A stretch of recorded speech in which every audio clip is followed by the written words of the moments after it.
दोस्तों, क्या आपको पता है फैक्ट्री में इरेजर कैसे बनता है और क्या इसे बनाने में गाय भैंसों के सिंगों का पाउडर मिलाया जाता है? और क्या सच में इरेजर पेंसिल के छिलके और दूध को मिलाकर बनाया जाता है? आखिर कैसे बनता है इरेजर? अगर आपको नहीं पता तो चलिए जानते हैं। इरेजर को बनाने के लिए एक प्रकार का पेड़ों से निकलने वाला दूध का इस्तेमाल किया जाता है। रबर को बनाने के लिए मुख्य रूप से हेविया ब्रासलिन नामक पेड़ों के दूध का इस्तेमाल किया जाता है, जो एक नेचुरल रबर लेटेक्स से बनता है। इसलिए तो इन पेड़ों को रबर ट्री भी कहा जाता है। आपकी जानकारी के लिए बता दें कि इसकी खेती केवल रबर को प्राप्त करने के लिए की जाती है। रबर के पेड़ों से लेटेक्स को निकालने के लिए पेड़ की छाल में एक खास प्रकार का कट लगाया जाता है, जिससे कि लेटेक्स लगाए हुए बर्तन में लगातार गिरता रहता है। इसी तरह से बहुत सारे बर्तनों में दूध को इकट्ठा कर लिया जाता है। फिर उन सभी पतीलों में जमा हुए दूध को एक बाल्टी में स्टोर कर लिया जाता है। अब यहाँ पर दूध से रबर को निकालने के लिए ठीक वैसा ही तरीका अपनाते हैं, जैसे कि हम गाय के दूध से पनीर को निकालने के लिए दूध में नींबू के रस को डालते हैं। लेकिन यहाँ पर इस लेटेक्स मिल्क में नींबू के रस की जगह इसमें फार्मिक एसिड डालते हैं और इस लेटेक्स से भरे बर्तन को 12 घंटे तक ऐसे ही छोड़ देते हैं। करीब 12 घंटे बाद कोवोगुलेशन प्रक्रिया की वजह से रबर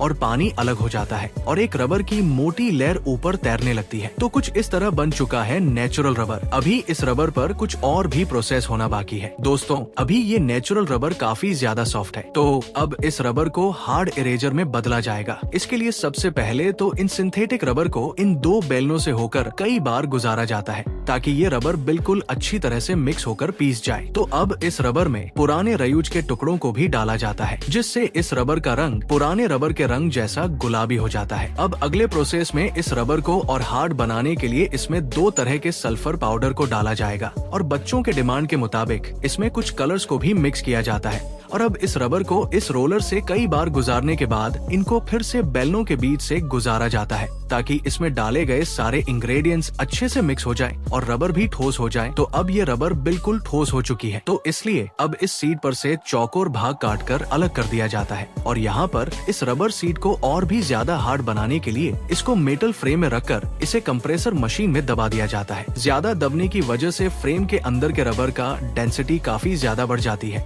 और इसीलिए ये काफी ज्यादा ठोस भी हो जाता है। और फिर इस गर्म रबर के सीट को फ्रेम से निकालकर पानी में रख दिया जाता है। इसके बाद इन सीट्स को लंबे लंबे स्टेप्स में कट कर दिया जाता है। अब इनको और ज्यादा अट्रैक्टिव लुक देने के लिए ब्लू कलर के रबर स्टिक्स को भी पिंक स्टिक्स के साथ मिलाया जाता है। दोनों कलर्स के रबर को रखने के बाद यहाँ इसे हाइड्रोलिक प्रेस में रखा जाता है और फिर लगभग आधे घंटे के बाद इन रबर को बाहर निकाल दिया जाता है और उन रबर्स के एक्स्ट्रा पार्ट को काट कर बाहर निकाल दिया जाता है। अब दोनों कलर से जुड़े हुए तैयार इरेजर को पानी में डाल दिए जाते हैं। तो